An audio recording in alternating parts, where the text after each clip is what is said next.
Hello everyone, welcome to my channel economics by Dipankar. आज के इस वीडियो में हम लोग डिस्कस करने वाले हैं सी यू सी ई टी का लास्ट ईयर का इकोनॉमिक्स का क्वेश्चन पेपर। तो एटलीस्ट आपको एक जनरल रफ आइडिया तो मिल जाएगा कि किस तरीके से क्वेश्चन पूछे गए हैं लास्ट ईयर, और आप जो है अपने प्रिपरेशन उस हिसाब से कर सकते हैं। इसके साथ साथ मैं बता दूं कि एग्ज़ाम हम लोग की तरफ से जो है टेस्ट सीरीज लॉन्च कर दिया गया है फॉर CUET 2022। और इस टेस्ट सीरीज के साथ साथ हम लोग जो है आपको क्वेश्चन बैंक भी प्रोवाइड कर रहे हैं, यूजीसी के पेपर्स भी प्रोवाइड कर रहे हैं, सो दैट आपके पास एनफ क्वेश्चंस हो सके जहां पे आप प्रैक्टिस कर सकें। तो ये जो पेपर है इसका जो कोड है PYQP44, आपका हो जाता है MA इकोनॉमिक्स। मैं आपको बता दूं कि MA इकोनॉमिक्स का जो पेपर है, अगर हम लोग JNU की बात करते हैं तो CESP और CITD दोनों के लिए सेम ही एग्ज़ाम होगा। तो अब देख लेते हैं फटाफट, एक लाइन से क्वेश्चन पेपर देखते चले जाएंगे और आपको पता चल जाएगा कि स्टैंडर्ड क्या है। और इस बार जो हम लोग क्वेश्चन पेपर डिस्कस कर रहे हैं, जैसे 1 to 25 जो था, 1 to 25 ये आपका जनरल सेक्शन था, और 26 से लेकर 100 जो है ये आपका जो है डोमेन सब्जेक्ट, यानी कि अगर आपका इकोनॉमिक्स डोमेन है तो वो इकोनॉमिक्स हो जाता था। अगर हम लोग सिर्फ JNU की बात करें तो JNU में सिर्फ ये 26 to 100 यानी 75 क्वेश्चन जो है इसी को कंसीडर किया जाएगा फॉर द एंट्रेंस एग्जामिनेशन। इसी के बेसिस पे आपका जो है अब मेरिट लिस्ट तैयार होगा। तो अब सवाल स्टार्ट करते हैं। 26 नंबर के क्वेश्चन थे कि how many times Nirmala Sitharaman has presented the budget in the parliament. तो इसका करेक्ट आंसर हो जाता है आपका 3। वो फटाफट डिस्कस करते चले जाएंगे आंसर्स, तो आप खुद भी देख सकते हैं। अगर नहीं है तो हम लोग क्वेश्चन पेपर प्रोवाइड करेंगे विद द आंसर कीज, तो आप मैच करा लीजिएगा। लेकिन मेन ऑब्जेक्टिव है जहाँ पे हम लोग सारे क्वेश्चन पेपर को डिस्कस कर सकें, जहाँ पे आपको ये पता चल जाए कि हर एक टॉपिक से microeconomics, macroeconomics, Indian economy, international economics में किस तरीके से क्वेश्चन पूछे जा रहे हैं। More than half of the working population in India is engaged in, तो ऑफ कोर्स आप इसमें जो है डाल दीजिएगा एग्रीकल्चर। ठीक है। Who is known as the father of economics, तो आप इसमें डाल दीजिएगा एडम स्मिथ। तो आप देख रहे हैं कि क्वेश्चन जो है काफ़ी बेसिक है। In India economic service published by government of India, NITI Aayog, ministry of finance, reserve bank. तो मिनिस्ट्री ऑफ फाइनेंस। आपको ये भी देख लेना चाहिए कि रिजर्व बैंक ऑफ इंडिया के द्वारा कौन कौन सी बुक्स हैं या रिपोर्ट्स हैं जो पब्लिश की जाती है। अब देखिए यहाँ पे आप देखिएगा गवर्नमेंट ऑफ इंडिया और मिनिस्ट्री ऑफ फाइनेंस। तो इसमें अगर हम लोग डिपार्टमेंट देखते हैं तो जैसे हम लोग जानते हैं chief economic adviser to the government of India, ठीक है, वो ये रिपोर्ट को पब्लिश करते हैं। Which type of employment unemployment is found in agriculture sector, तो हम लोग जानते हैं डिसगाइज्ड अनएम्प्लॉयमेंट, जहाँ पे ओवर एम्प्लॉयमेंट हो जाता है। During India's colonial period the theory of downward filtration was related to. अब देखिए यहाँ पे जैसे बहुत सारे लोगों के जो क्वेश्चंस ये पूछे जा रहे थे, जो लेटेस्ट सिलेबस आया है उसमें भी ये लिखा गया था कि कॉलोनियल टाइम में जो इंडियन इकोनॉमी थी उससे क्वेश्चंस आपके पूछे जाएंगे। तो आप देख सकते हैं कि किस टाइप के क्वेश्चंस जो हैं पूछे जा रहे हैं। फिर नेक्स्ट क्वेश्चन है, तो इसका आपका जो करेक्ट आंसर हो जाता है ये हो जाता है education. New economic policy was started in, new economic policy आपका कब स्टार्ट हुआ था, तो 1991। ठीक है। अब यहाँ पे क्वेश्चन तो गायब है लेकिन आंसर ऑप्शंस हैं, इसमें देखते हैं कि हम लोग क्या कर सकते हैं। Unbounded solution in linear programming is known as unbounded solution. तो जितने लोगों का ये कहना था कि मैथमेटिकल इकोनॉमिक्स के क्वेश्चंस हैं वो किस तरीके के क्वेश्चंस पूछे जाएंगे, तो इसमें आपका इनफाइनाइट सॉल्यूशन हो जाता है।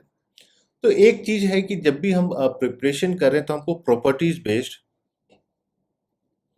हम लोगों को ज़्यादा से ज़्यादा देख लेना है, क्योंकि जब मान लीजिए अब जो एंट्रेंस एग्ज़ाम होने वाला है इसका जो टाइम पीरियड है सिर्फ 2 घंटे है और आपको 100 क्वेश्चन कवर अप करना है, यानी कि 120 मिनट्स हो जाता है और 100 क्वेश्चंस हो जाते हैं। तो रफली एक क्वेश्चन के लिए आपके पास 1 से 1 मान लीजिए 70 सेकंड्स का समय है। तो ऐसे लॉन्ग क्वेश्चंस बहुत कम ही चांसेस हैं कि पूछे जाएँगे। अगेन यहाँ पे क्वेश्चन मिसिंग है लेकिन ऑप्शन दिया गया हो सकता है ये किसी बुक को लेकर या किसी थ्योरी को लेकर क्वेश्चन हो। Which of the following is a two sector model. तो यहाँ पे आपका जो टू सेक्टर मॉडल है बोथ केंसियन मॉडल है एंड 3-4 ये दोनों इसमें आपका जो है करेक्ट ऑप्शन है। सोलो मॉडल, हेरोडोमन मॉडल ये आपका टू सेक्टर मॉडल नहीं है। तो एक चीज तो पता चल गया कि डेवलपमेंट इकोनॉमिक्स से क्वेश्चंस आपके किस ढंग से पूछे जा रहे हैं। अगेन हो सकता है ये जो क्वेश्चन है ये आपका जीडीपी को लेकर हो या कुछ को लेकर हो। Wage price flexibility is the contribution of. तो वेज प्राइस फ्लेक्सिबिलिटी ये किनका कंट्रीब्यूशन है? तो और इसमें जो है एसी तो एक चीज़ हम लोग को इकोनॉमिक्स में भी देख लेना है कि आपके टर्म्स एंड टर्मिनोलॉजीज या फिर थ्योरीज किन किन लोगों ने कौन कौन सी थ्योरी दी है ये इम्पॉर्टेंट हो जाता है। तो पीगू के द्वारा, मिल के द्वारा या किन्स के द्वारा बहुत सारे जो इनकम हाइपोथेसिस कंजम्पशन को लेकर जो बातें की गई है उस सारी चीज़ों को आपको देख लेना है। अगेन यहाँ पे क्वेश्चन मिसिंग है, हो सकता है ये मल्टीप्लायर को लेकर क्वेश्चन हो। Which of the following equation is not true? APC and APS is equal to 1। अब यहाँ पे आपको इक्वेशन भी जो यहाँ दिया जा रहा है तो काफ़ी सिंपल इक्वेशन दिया जा रहा है। हो सकता है मनी डिमांड के जो बहुत सारे इक्वेशंस हैं वो आपसे पूछ लिए जाएं, तो उन टाइप के क्वेश्चंस को आपको एक बार देख लेना है। और इसके साथ साथ आप जैसे ये आपका जो है ये सही नहीं है। A P C A minus A P S equal to 1 वो करेक्ट नहीं है। ये आपका करेक्ट है। तो बाकी सब में देखिएगा तो ये इसी का 1 का ही रीअरेंज कर दिया गया है लेकिन ये रीअरेंज नहीं है। तो ये तीनों इक्वेशन एक ही हैं। अगेन क्वेश्चन मिसिंग है लेकिन हो सकता है ये जो है आपका कोई गवर्नमेंट ऑफ इंडिया की स्कीम के बारे में हो। फॉर एग्जाम्पल उज्ज्वला योजना, तो आपसे बोल दिया जाएगा कि उज्ज्वला योजना जो है किस चीज से रिलेटेड है।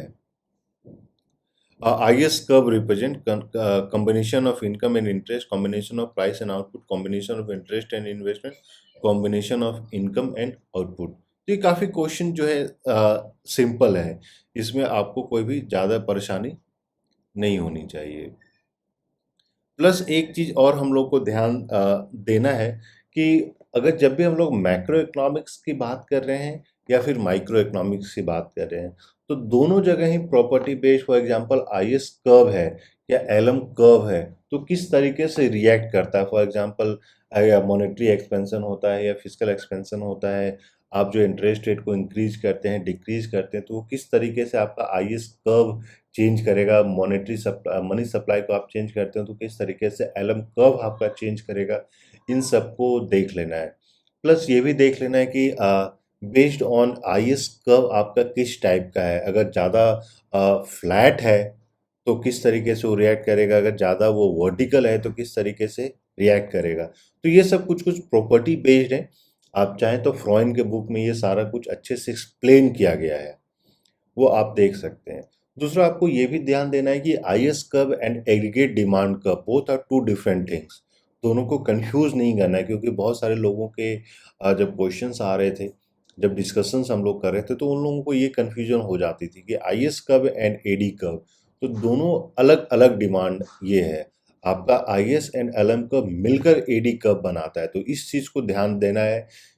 और ये भी आपको पता होना चाहिए कि सपोज कीजिए आप लेट से मनी सप्लाई को इंक्रीज कर रहे हैं तो एलएम कर्व किस तरीके से चेंज हो रहा है और आपका एडी कर्व किस तरीके से चेंज हो रहा है। तो आपका जो है आईएस कर्व रिप्रेजेंट करता है combination of income and interest rate. Again question missing है लेकिन जैसे देखिए जो हम लोगों ने भी बात की थी कि प्रॉपर्टीज को लेकर किस तरीके से कर्व रिएक्ट करते हैं, तो उसी से शायद ये रिलेटेड जो है क्वेश्चन पेपर है, ये क्वेश्चन पूछा गया है। ठीक है, तो देखिए क्वेश्चन मिसिंग है इसलिए कि क्योंकि सही ढंग से क्वेश्चन को अपलोड नहीं किया गया था, लेकिन आपको एक जनरल आइडिया तो मिल ही गया। जैसे एनएनपी। और इसके लिए एक इम्पॉर्टेंट ये भी चीज़ हो जाता है कि अगर आपके पास एनसीईआरटी का क्लास 12th का बुक है, अगर माइक्रो एंड मैक्रो इकोनॉमिक्स का, तो उसको आप एक बार देख लीजिएगा। वो एक बुक है जहाँ से आपके सारे बेसिक्स क्लियर हो जाएंगे। तो इस टाइप के कि एनएनपी नेट नेशनल प्रोडक्ट क्या है, जीडीपी, जीएनपी, ये सारा चीज़ वहाँ से क्लियर हो जाता है। मनी इन द ईयर, तो हो सकता है ये जो वो है, ये मनी इन द ईयर यानी ये बुक है रिगार्डिंग जो केन्सिन की बुक है, किन्स की बुक है, उसी से रिलेटेड क्वेश्चन है। The relation between APC and MPC in Keynesian psychological consumption. तो जैसे मैंने आपको बताया था कि किन्स के द्वारा जो है कंजम्पशन फंक्शन जो बताया गया था, तो उसी से रिलेटेड क्वेश्चन है, आप इसको सॉल्व कर लीजिएगा। एंड व्हाट इज ए यानी सिंगुलर मैट्रिक्स। तो मैट्रिक्स एंड डिटर्मिनेंट्स के प्रॉपर्टीज को आपको देख लेना है, चाहे वो इनवर्स हो, डिटर्मिनेंट कैसे निकाला जाए, वो सारी चीज़ें क्लियर होना चाहिए। जैसे ये आपको दे दिया गया है तो आपको डिटर्मिनेंट कैसे निकालना है ये क्लियर होना चाहिए, इसमें ज़्यादा कोई डिफिकल्ट नहीं है। प्लस ये जो मैंने आपको बात की कि मैथमेटिकल प्रॉपर्टीज, तो इस प्रॉपर्टीज में एडिशन, मल्टीप्लिकेशन, डिवीजन, ये सारा चीज क्लियर होना चाहिए। प्लस आइडेंटिटी मैट्रिक्स है, सिंगुलर मैट्रिक्स है, तो इस टाइप की चीजें किस तरीके से इसका डिटर्मिनेंट क्या होता है, नहीं होता है, वो सारी प्रॉपर्टीज आपको क्लियर होनी चाहिए। If y is equal to mx plus c, what would be the derivative of the equation with respect to x? इसमें कोई नहीं करना है, इसमें आपको सिंपली m कर देना है। तो डिफरेंशिएशन एंड इंटीग्रेशन से अगर मान लीजिए क्वेश्चंस आपसे पूछे जाते हैं तो वो काफ़ी सिंपल होना होगा। और ये चीज़ क्लियर होना चाहिए कि मान लीजिए 1/x है तो इसका डेरिवेटिव कैसे निकलेगा, एक्स स्क्वायर है तो कैसे निकलेगा, 1/x स्क्वायर है तो वो उसका क्या होगा, वो चीज़ें क्लियर होनी चाहिए। Plus again sets A and B are two sets such that n A is equal to 20, B is equal to 35, A union B is equal to 50, then n intersection. बहुत ही सिंपल है, इसमें कोई दिक्कत नहीं है, आप लोग को क्लियर होना चाहिए। ऐसे हम लोगों ने ये भी प्लान किया है कि एक एक दिन जो है सेट्स के सारे इंपॉर्टेंट प्रॉपर्टीज या फंक्शंस के बारे में डिस्कस कर लेंगे। प्रोबेबिलिटी से क्वेश्चंस पूछ दिए जाते हैं तो उससे हम लोग डिस्कशन कर लेंगे। मैथमेटिक्स में इंटीग्रेशन, डिफरेंशिएशन के क्वेश्चंस आते हैं, डिटर्मिनेंट्स, मैट्रिसेस के क्वेश्चंस आते हैं, तो वो भी डिस्कस कर लेंगे। अब ये सेट का डिफरेंस है, तो सेट का भी अलग अलग प्रॉपर्टीज है। 1 to 1 फंक्शन होता है, 1 to मेनी होता है, मेनी टू 1 होता है, तो वो सारी चीज़ें आपको क्लियर होनी चाहिए। और मान लीजिए अगर आपको नहीं पता है कि ये सारी चीज़ें कैसे सॉल्व की जाए, तो एक बार कॉल या मैसेज कर दीजिएगा, हम लोग आपको एप्रोप्रिएट बुक्स के बारे में भी बता देंगे, सो दैट कि आपको सारा चीज़ क्लियर हो जाएगा।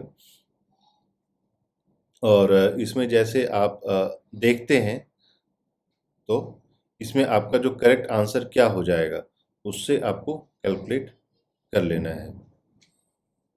ठीक है, इसमें जो इसका करेक्ट आंसर हो जाएगा वो है आपका option third, 3 and 8।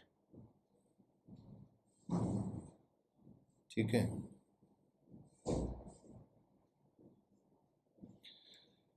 In the presence of no externalities, public goods के केस में social marginal cost and private marginal cost can not be compared. Social marginal cost is less than private marginal cost, जहाँ पे externality नहीं है। Social marginal cost exceed equals.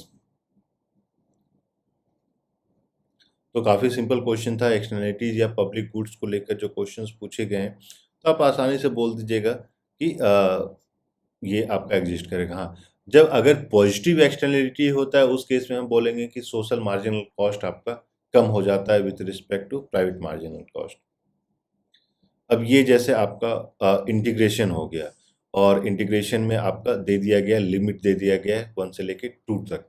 तो इसी type के कोई क्वेश्चंस पूछे जाएंगे, अगर नहीं आता है तो कोई बात नहीं है, ये सारी चीज़ें हम लोग डिस्कस करेंगे। ये अगेन अगर मेरे से आप पूछिएगा तो ये अगेन जो क्वेश्चन है ये आपका डिफरेंशिएशन से ही क्वेश्चन है, सॉरी इंटीग्रेशन से ही क्वेश्चन है, क्योंकि इंटीग्रेशन में ही लास्ट में हम लोग प्लस सी कर देते हैं। क्यों? क्योंकि लास्ट में प्लस सी हम लोग क्यों इसलिए कर देते हैं क्योंकि वो अनआइडेंटिफाइड टर्म है। For example S square plus 5 का आप अगर डिफ्रेंशिएट कीजिएगा विथ रिस्पेक्ट टू एक्स, तो हम लोग क्या लिखेंगे, 2x प्लस ये 0 हो जाता है 5। लेकिन इसी को अगर हम लोग इंटीग्रेट करेंगे तो वो चीज़ आ जाता है कि 2/2 एक्स स्क्वायर प्लस सी कर देते, इसलिए कि ये टर्म जो भी था वो आपका सी के रूप में आ जाए। तो ये हो जाएगा आपका एक्स स्क्वायर प्लस सी। ठीक है।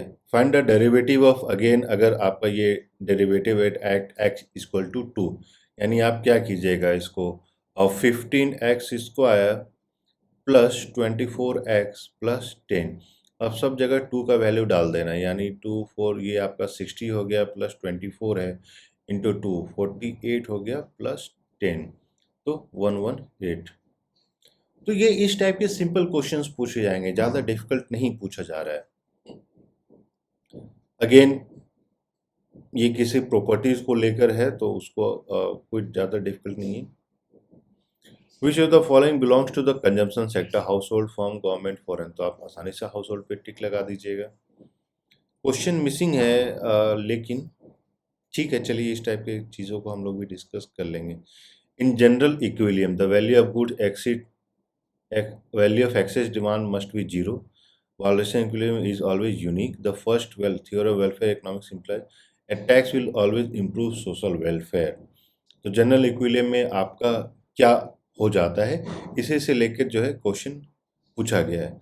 तो of course the value of excess demand must be equal to zero. क्यों? क्योंकि जनरल इक्विलिब्रियम में क्या हो जाता है कि जितना भी आपका सप्लाई एंड डिमांड दोनों को हम लोग इक्विलिब्रियम में ला देते हैं। जो भी हमारे पास एक्सेस सप्लाई होता है वो किसी के और के डिमांड से मीट करके हम लोग परेटो ऑप्टिमल सॉल्यूशन निकाल लेते हैं।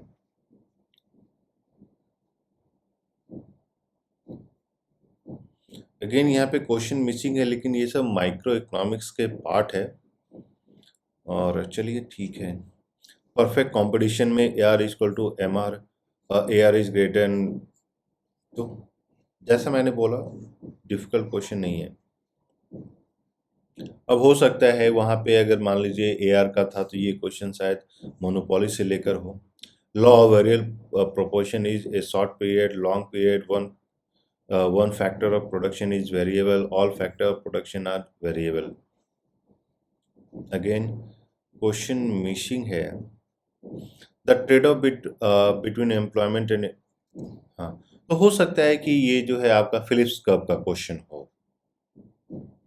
ठीक है, तो फिलिप्स कर्व का क्वेश्चन ये हो सकता है, ट्रेड ऑफ बिटवीन या ओकन्स लॉ। तो इस टाइप के जो जितने जो इकोनॉमिक्स में, मैक्रो इकोनॉमिक्स में आपके जो प्रॉपर्टीज हैं या जितने लॉ हैं उन सबको क्लियर कर लीजिएगा। फिलिप्स कर्व को लेकर हो या ऑगमेंटेड फिलिप्स कर्व को लेकर हो, उस सारी चीज़ों को आपको क्लियर कर लेना है।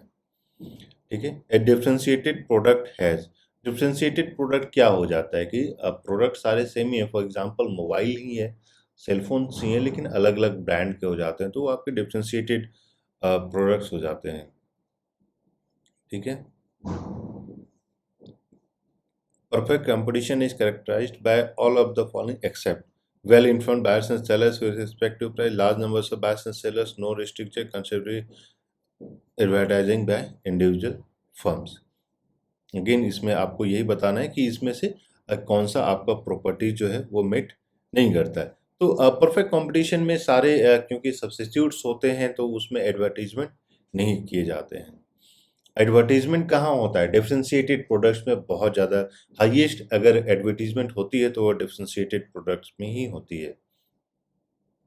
Two regression line y on x and x on y are, ये एक ऐसा क्वेश्चन है जो आपको हर एक एंट्रेंस एग्जाम में मिल जाएगा। Coefficient of QD is, calculate आप आराम से कर सकते हैं। इफ डाटा मोड 5 मीडियन 20, ठीक है, कोई दिक्कत नहीं है इसमें। Mean median value of median आराम से कैलकुलेट हो जाएगा। सैम्पलिंग का प्रॉपर्टीज, तो इस टाइप के क्वेश्चंस को सॉल्व करने के लिए जो आपके बेसिक इकोनॉमेट्रिक्स का बाय दामोदर गुजराती का जो बुक है उसको एक बार देख लीजिएगा। ये भी क्वेश्चन आपका वहीं से क्लियर हो जाएगा, बेसिक इकोनोमेट्रिक्स। ये B X Y and B, ये बेसिकली आपका जो है बी एक्स वाई है, इस तरीके से है, एंड बी वाई एक्स ये वैल्यू दिया गया है, तो आप इसको एक साथ नहीं मान लीजिएगा ये कि आर एक्स वाई क्या है, ये चीज से। The measure of the strength of linear relationship that exist between two variables is called, क्या होता है दो लीनियर रिलेशनशिप की अगर हम लोग बात करें, इंटरसेप्ट क्या होता है, स्लोप क्या होता है, कोएफिशिएंट को कोरिलेशन कॉन्सेप्ट क्या होता है। फॉर एग्जांपल अगर ये आपका रिग्रेशन इक्वेशन है तो ये आपका हो गया क्या, इंटरसेप्ट। तो वो सारी चीज़ों को देख लेना है।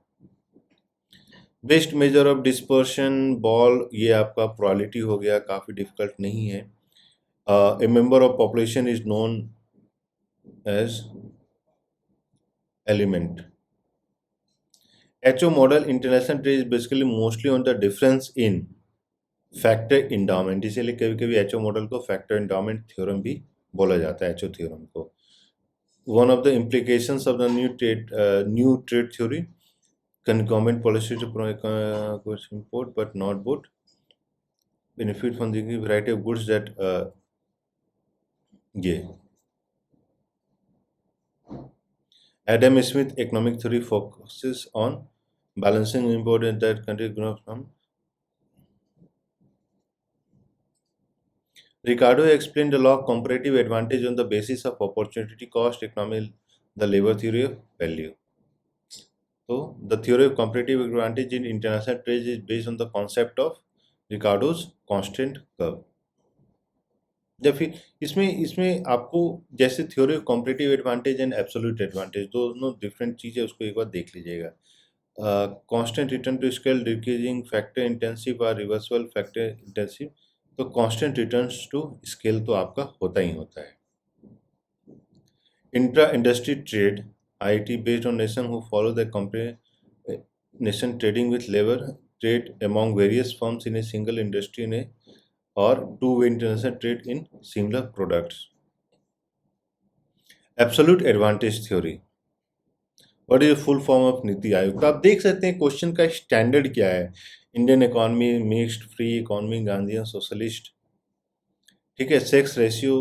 तो एक बार थोड़ा सा ना आप लोग सेंसस ऑफ इंडिया 2011 वाला जरूर देख लीजिएगा। वीट प्रोडक्शन स्टेट, ठीक है, इसमें आपका जो है पंजाब आ जाएगा।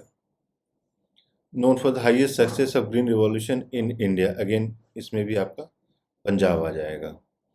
फर्स्ट इंडस्ट्रियल पॉलिसी इंट्रोड्यूस्ड, तो ये शायद 1948 है। PDS तो आपका public distribution system. If A imposes an externality on B and if B imposes externality on A as well, it is multidirectional.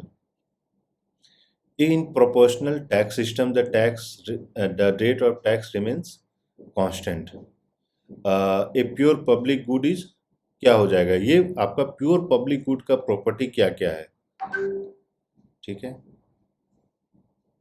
Who presents a budget in India, अब बताइए। एक बार ये आपसे पूछा गया कि पहला क्वेश्चन ये था कि निर्मला सीतारमन जो है कितनी बार बजट प्रेजेंट की है।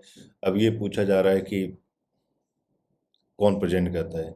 If you subtract the interest payment from fiscal deficit we get, क्या मिलेगा आप लोग बताइए। एंड तो ये सब आपके बजट को लेकर जो क्वेश्चन है, ये सारे फुल फॉर्म है, GST का फुल फॉर्म पूछ दिया गया। तो एक चीज तो क्लियर हो गया कि क्वेश्चन जो है ज्यादा डिफिकल्ट नहीं पूछे जा रहे हैं, और हो सकता है कि इस बार स्टैंडर्ड थोड़ा सा इंक्रीज कर दिया जाए, और इसीलिए एग्जाम ट्रेजरी की तरफ से जो एक आपको सेपरेट हम लोग क्वेश्चन बैंक या टेस्टरी जो प्रोवाइड करेंगे, उसका स्टैंडर्ड थोड़ा सा ऊपर होगा विद कंपैरिजन टू आपका जो CVET का पेपर इस लास्ट ईयर का है। तो इन सारी चीज़ों को आपको ध्यान रखना है, और क्वेश्चन के को लेकर आपको ज़्यादा कंफ्यूज नहीं होना है। लिमिटेड नंबर ऑफ बुक्स नहीं आपको रेफर करने हैं, और टॉपिक्स क्लियर है कि किस तरीके से क्वेश्चंस पूछे जाएंगे, आपको उन सारी चीज़ों पे फोकस करना है। तो होपफुली जो बहुत सारे लोगों के क्वेरीज थे कि किस तरीके से क्वेश्चन लास्ट ईयर पूछे गए थे, तो ये क्लियर हो गया है।